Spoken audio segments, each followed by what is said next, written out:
আদিবাসী পাঠ্যপুস্তকে রাখতে যাচ্ছে এই বিষয়টা হচ্ছে আপনার জুলাই বিপ্লবের সময়কালে যে একটা গ্রাফিটি ছিল, ওই সময় ওই গ্রাফিটি নিয়ে কারো মনে কোনো প্রশ্ন ছিল না, বরং সবাই হচ্ছে ওই গ্রাফিটিকে কেন্দ্র করে একটা নতুন নতুন বাংলাদেশ বিনির্মাণের স্বপ্ন দেখছিল, যেখানে হচ্ছে সাম্য মানবিক মর্যাদা প্রতিষ্ঠিত হবে, সকলের সকলের একটা জাতিগত পরিচয়কে স্বীকার করে নিয়ে হচ্ছে নতুন একটা বাংলাদেশে পথ চলা শুরু করতে যাচ্ছিল। তখন ওই গ্রাফিটি নিয়ে কারো কোনো প্রশ্ন ছিল না। যখন যে জুলাই বিপ্লবের পরবর্তীতে যখন নবম দশম শ্রেণীতে পাঠ্যপুস্তকে হচ্ছে ওই গ্রাফিটিটা সংযুক্ত করা হলো, আদিবাসী শব্দ সংবলিত যে গ্রাফিটিটা, তখন ওই গ্রাফিটির বিরুদ্ধে গিয়ে হচ্ছে আপনার কিছু, আমি বলবো আমার জায়গা থেকে সাম্প্রদায়িক কুস্তি, তারা সংখ্যা খুব বেশি ছিল না। তারা একটা ব্যানারে স্টুডেন্ট ফর সোভারেন্টি, ওই ব্যানারে গিয়ে হচ্ছে 12 তারিখের এনসিটি ভবন ঘেরাও করে তারা 20-30 জনে গিয়ে হচ্ছে চুরপূর্বকভাবে তারা ওইখানে কোনো প্রসেস, কারো আলোচনা, কারোর সাথে আলাপ আলোচনা না করে তাদের আন্দোলনের প্রেক্ষিতে ওই গ্রাফিতিতে পাঠ্যপুস্তক থেকে বাতিল করা হয়। আমরা মনে করি যদি বাতিলও যদি দেওয়া হয়, এটা একটা প্রসেসের মাধ্যমে যাওয়া উচিত, কারণ ওইখানে তো এক্সিকিউটিভ ভোট আছে, অনেকগুলো বিষয় আছে, যেহেতু এটা অলরেডি পাঠ্য বই চলে যাচ্ছে, এটা বাতিলের ক্ষেত্রে তো কারোর দাবি দেওয়া প্রেক্ষিতে গিয়ে ওইটা তো মুখের মূলক না আছে যে কেউ চাইলেও এটা বাতিল করে দিল। আমরা মনে করি একই সাথে এটা খারাপ উদাহরণ তো সৃষ্টি হয়েছে, এটার মাধ্যমে অনেক উগ্রবাদী পন্থীগুলো জাগ্রত হবে, তারা এটাকে এটা তাদের জন্য ইতিবাচক উদাহরণ হিসেবে নিয়ে ভবিষ্যতে আমাদের বাংলাদেশের জন্য আমার মনে হয় এটা অশনি সংকেত একটা। তো তার প্রেক্ষিতে আমরা নিজেদেরকে যে আদিবাসী হিসেবে দাবি দেওয়া করে আছে, এটা আজকের না, এটা দীর্ঘ বছরের দীর্ঘ সময়ের দাবি দেওয়া আমরা করে আছে। কেন করে আছে এই বিষয়টা নিয়ে আমরা বলি, কেন করে আছে এটা অনেকে প্রশ্ন করে। বাংলাদেশের প্রেক্ষিতে অনেকে অনেকভাবে হচ্ছে সংখ্যা দাঁড় করানোর চেষ্টা করে, আমাদেরকে বিচ্ছিন্নভাবে ট্যাগ দিয়ে হচ্ছে আমাদেরকে দূরে সরানোর চেষ্টা করে আছে এটা বিভিন্ন সময়ে।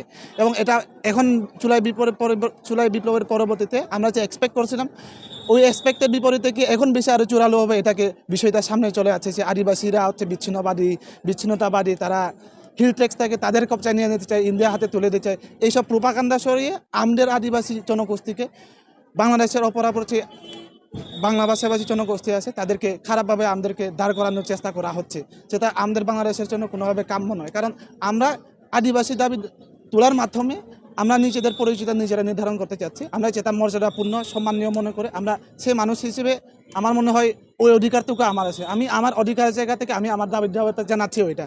আমরা চাই যে সাংবিধানিকভাবে আমাদের স্বীকৃতি দেওয়া হোক, সেই স্বীকৃতির ফলে হবে আমাদের যে ইনক্লুসিভ বাংলাদেশ বিনির্মাণে, সেখানে ইনক্লুসিভিটিতে হলো এটার মাধ্যমে ওইখানে বিচ্ছিন্নতার প্রশ্ন আসতেছে না। আমরা চাচ্ছি ইনক্লুসিভ, আমরা অন্তর্ভুক্ত হতে চাচ্ছি, বরং আমাদেরকে বিভিন্ন রকম ট্যাগ দেওয়ার মাধ্যমে যারা আমাদেরকে দূরে সরাতে চাচ্ছে ওইখান থেকে, আমরা মনে করি তারাই হচ্ছে বিচ্ছিন্নতাবাদী, তারা আমাদেরকে বিচ্ছিন্ন করে রাখার চেষ্টা করেছে এবং এটা অব্যাহত চলমান রয়েছে।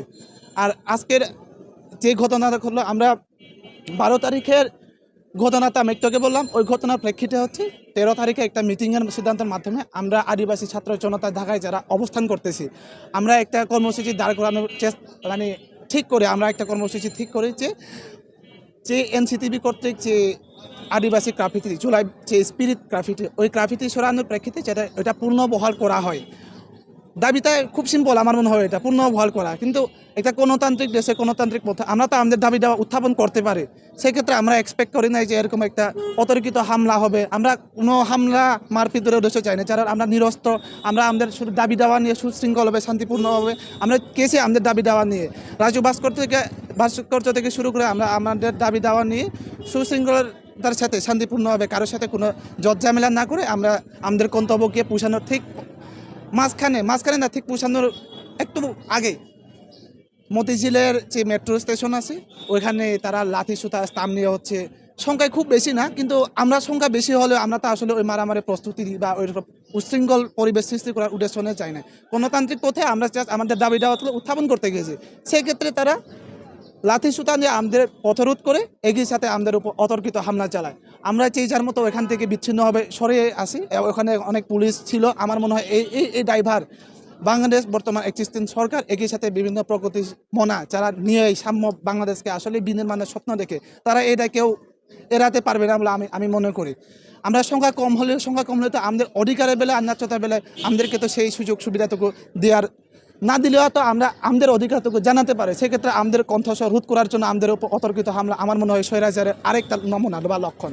এটার মাধ্যমে আগামী বাংলাদেশ বিনির্মাণে আমার মনে হয় সবচেয়ে বর্তমান বাংলাদেশের বড় ধাক্কাটা আমাদের উপর আক্রমণের মাধ্যমে শুরু এবং উদাহরণ বলে আমরা মনে করি। একই সাথে আমরা এখনও জোর দাবি জানাচ্ছি যে গ্রাফিতিতে বাদ দেওয়া হয়েছে ওই গ্রাফিতিতে যেন অতি দ্রুত আবার পুনর্বহাল করা হয় এবং পাঠ্য বইয়ে প্রশ্ন আকারে প্রতিস্থাপনের মাধ্যমে যেন নতুন বাংলাদেশ বিনির্মাণের বাংলাদেশে যে একত্রিশ সকল কমিউনিটি সকল শ্রেণী সকল পথের মানুষকে যে নতুন প্রজন্ম যেন জানতে পারে, জানার সুযোগ দেওয়া হয় নতুন বাংলাদেশ বিনির্মাণের, এটার মাধ্যমে শুরু হোক আমাদের আগামীর বাংলাদেশের পথযাত্রা।